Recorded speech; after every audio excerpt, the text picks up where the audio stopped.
दोस्तों, आपका स्वागत है आपके अपने YouTube चैनल ट्यूटर एसआरएस पर। जैसा कि आप लोग को पिछली वीडियो में डीएलएड के तृतीय सेमेस्टर के हिंदी के सिलेबस के बारे में बताया गया था, उसी को हम यहाँ पे क्या करेंगे, स्टार्ट करने जा रहे हैं। उसके पहले हम आपको यह बताना चाहते हैं कि हमारे चैनल पर मैथ्स के और कंप्यूटर के भी क्लासेस स्टार्ट हो गए हैं। उसको भी आप अपने दोस्तों के साथ अधिक से अधिक शेयर करिए और लाइक करिए और इस वीडियो को अंत तक ज़रूर देखिएगा। जैसा कि आप लोग इसमें बताएंगे कि कबीर कौन थे, और कबीर के बारे में बहुत से एग्ज़ाम में पूछे जाते हैं। कबीर या भगत कबीर जो 15वीं सदी के भारतीय रहस्यमयी कवि और संत थे, वे हिंदी साहित्य के भक्तिकालीन में ज्ञानाश्री निर्गुण शाखा के कवि थे। ये बहुत इंपॉर्टेंट ही एग्जाम में पूछा जाता है कि जो कबीर थे वह किस निर्गुण शाखा के कवि थे। तो ये ज्ञानाश्री शाखा के कवि थे, ज्ञानाश्री निर्गुण शाखा के कवि थे। और इनके कबीर के जन्म में बहुत ही मतभेद है कि कबीर हिंदू थे, कुछ लोग कहते हैं कि कबीर मुस्लिम थे। ये क्या था कि इनकी जन्म के विषय में बहुत ही एक ब्राह्मणी विधवा के कोख से जन्म लिए थे, और लोक लाज के कारण जो इनकी माँ थी वह बनारस के लहरतारा नामक तालाब के किनारे इनको छोड़ के चली गई, और वहाँ पे इनको नीरू और नीमा नामक दो जुलाहे ने इनका लालन पालन पोषण किया। इनको माता पिता का नाम आप लोग को एग्जाम में पूछेगा तो आप लोग नीरू और नीमा जो दो जुलाहे थे ये, और इनका शादी जो हुआ था वो लोई नामक पत्नी के साथ हुआ था इनकी शादी। और इनके दो बच्चे थे, कमाल और कमाली। ये भी एग्ज़ाम में पूछे जाते हैं कि कबीरदास के दो बच्चे कौन कौन से थे। तो कमाल इनके पुत्र का नाम और कमाली इनकी पुत्री का नाम था। और इनकी जन्म की तारीख भी है 1398 वाराणसी, और इनकी मृत्यु मगहर में 1518 ईस्वी में हुआ था। अब इसमें मगहर में इनकी मृत्यु कैसे हुई, इसके बारे में भी हम लोग को कहानी के द्वारा माध्यम से हम लोग को ज्ञात है कि उस समय बहुत ज़्यादा प्रचलित था कि जो भी वाराणसी में जिसकी मृत्यु होगी वो सीधे स्वर्ग जाएगा, और जिसकी मृत्यु मगहर में होगी वह नरक की प्राप्ति करेगा। इसी को दूर करने के लिए कबीरदास ने पैदल ही मगहर के लिए वो चल दिए, और मगहर में जाके इनकी वहीं मृत्यु हो गई। जब इनकी मृत्यु हो गई तो दो समुदाय, हिंदू और मुस्लिम, ये दोनों लोग आपस में लड़ने लगे। हिंदू कहे कि नहीं ये हमारे हिंदू के जाति के हैं, मुस्लिम कहे नहीं ये हमारी जाति के हैं। इनमें इतना विवाद हुआ, उसके बाद से समझौता हुआ। जब ये लोग वहाँ गए तो देखे कि इनके जो भी पार्थिव शरीर था वहाँ पे इनको एक फूल की प्राप्ति हुई। तो उस फूल को हिंदू और मुस्लिम दो समुदायों ने आधे आधे में बांट लिया, और वो लोग सकुशल हो गए। तो इनके बारे में आप लोग को एग्ज़ाम में पूछा जाता है कि इनकी जन्म की तारीख क्या थी। तो 1398 ईस्वी वाराणसी लहरतारा नामक तालाब के पास इनको नीरू और नीमा नामक दो जुलाहों ने इनको पालन पोषण किया। और इनके जो गुरु थे वो रामानंद थे।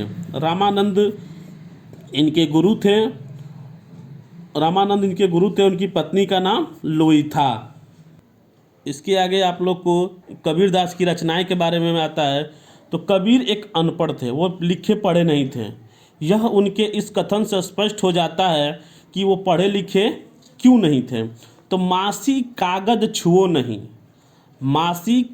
छुओ नहीं, कलम गही नहीं हाथ, यानी कि वो कभी कागज़ से को कभी छुए नहीं हैं, कलम को कभी पकड़े नहीं हैं अपने हाथों से। यह उपदेश उनके शिष्यों के संग्रह कर लिया, जिसका नाम उन्होंने क्या दिया, बीजक दिया। और दोस्तों हम आपको एक यहाँ बताना चाहते हैं, जो भी इम्पोर्टेंट है मैं इसको अंडरलाइन कर रहा हूँ, और उसको आप लोग क्या करिएगा, नोट्स में ज़रूर लिख लीजिएगा, क्योंकि ये एग्ज़ाम में बहुत पूछे जाते हैं कि जो कबीरदास के जो शिष्य थे उन्होंने किसका संग्रह किया था, उसका नाम क्या है।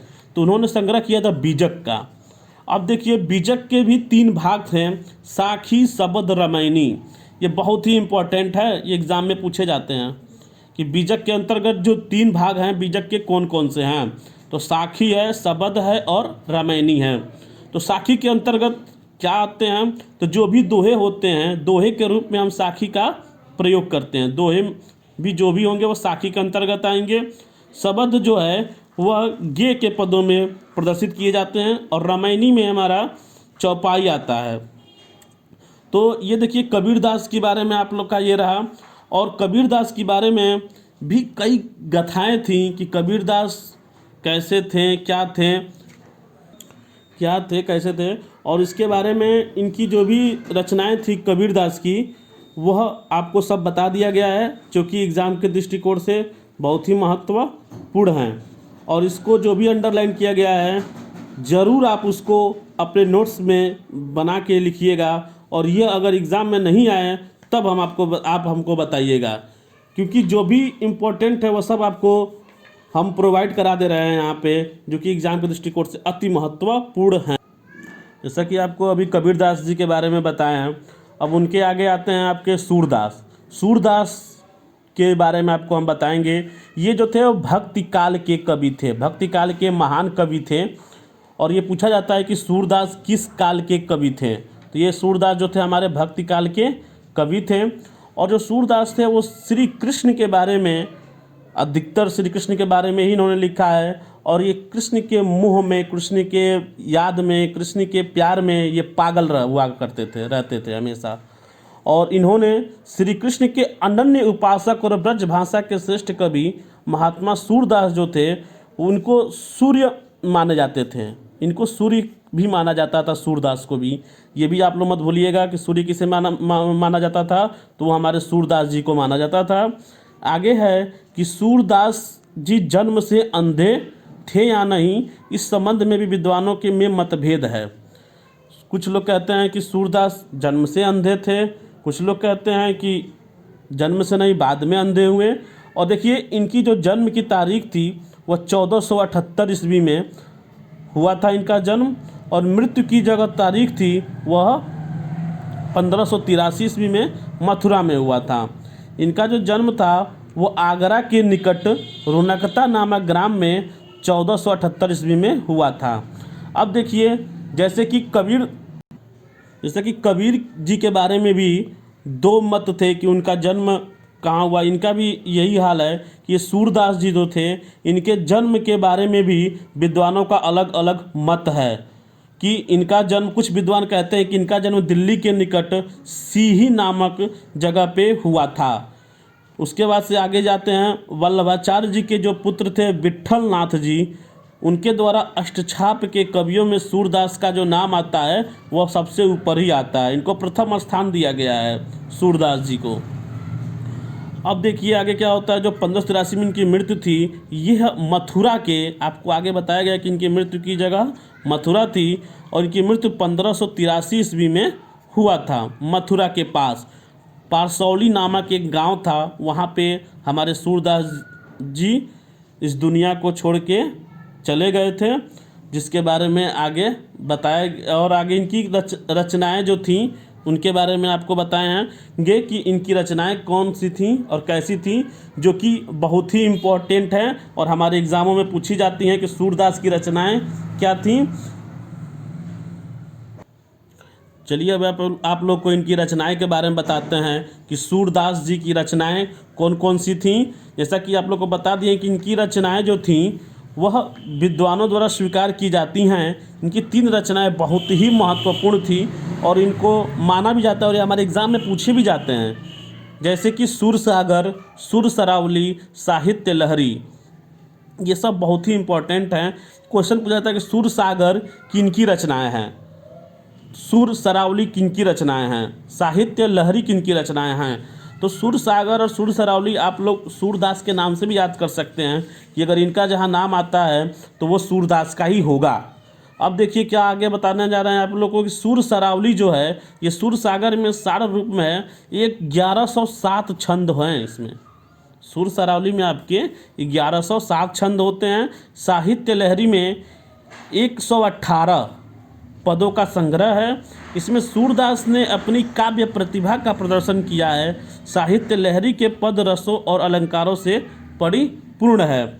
और देखिए, आप लोगों को जो सूरदास जी के बारे में जन्म की तारीख जो है, इसके बारे में भी विद्वानों के कई मतभेद रहे हैं। सभी लोगों ने अपना अपना मत दिया है। लेकिन जहाँ तक हम लोग को एग्ज़ामों में पूछे जाते हैं क्वेश्चन, उसमें यही है कि 1478 में उनकी जन्म हुआ था और उनकी मृत्यु 1583 ईस्वी में हुआ था।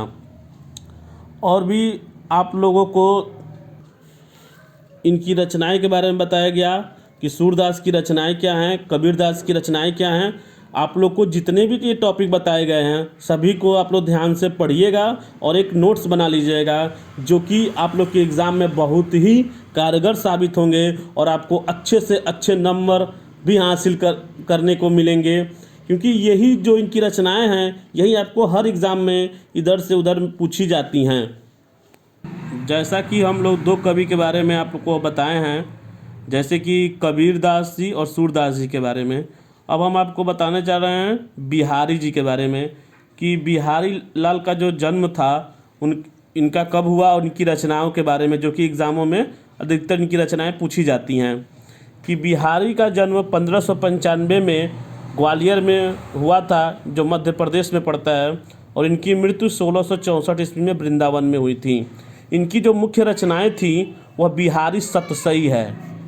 बिहारी की मुख्य रचनाएं बिहारी सतसई हैं, जो कि एग्ज़ाम में पूछा जाता है कि बिहारी सतसई किसकी रचना है या बिहारी की रचनाएं कौन सी है। तो बिहारी सतसई जो है, इनके नाम से ही इसको हम लोग ज्ञात कर सकते हैं कि बिहारी सतसई जो है वो बिहारी की ही रचनाएं हैं। और इनकी जन्म भूमि ग्वालियर है। इनके जो गुरु थे वह नरहरि दास जी थे। और बिहारी लाल का जन्म संवत 1595 ईस्वी में ग्वालियर में हुआ था। और ये चौबे जी थे, चतुर्वेदी जी। इनके पिता का नाम केशव राय था और ये इनका जो बचपन है ये बुंदेलखंड में बीता था। इनके जन्म के बारे में कुछ दोहे जो हैं वो प्रचलित हैं कि जन्म ग्वालियर जानिए, खंड बुंदेले बाल, तरुण आई सुघर, मथुरा बसी ससुराल। इससे आप लोग को ज्ञात हो जाएगा कि इनका जो ससुराल था वो मथुरा में था। इनका जन्म भी ग्वालियर में हुआ था और ये ये 8 वर्ष की उम्र में ये क्या बोलते अपने पिता के साथ ये बुंदेलखंड में आ गए थे। यही इनकी मेन रचनाएं हैं जो कि एग्ज़ामों में पूछी जाती हैं। और इनका जन्म के बारे में आप लोग को बता दिया गया है। कभी कभी इनके गुरु के बारे में पूछ दिया जाता है कि बिहारी के गुरु कौन थे। नरहरि दास इनके गुरु थे। और आप लोगों को दोस्तों हम यहाँ पे 3 कवियों के बारे में बता दिए हैं, कबीरदास जी, सूरदास जी और बिहारी जी के बारे में। और भी कवि के बारे में आप लोग को बताया जाएगा अगले वीडियो में। और आप लोग अपने दोस्तों के साथ इस वीडियो को अधिक से अधिक शेयर करें, लाइक करें और सब्सक्राइब करें। धन्यवाद।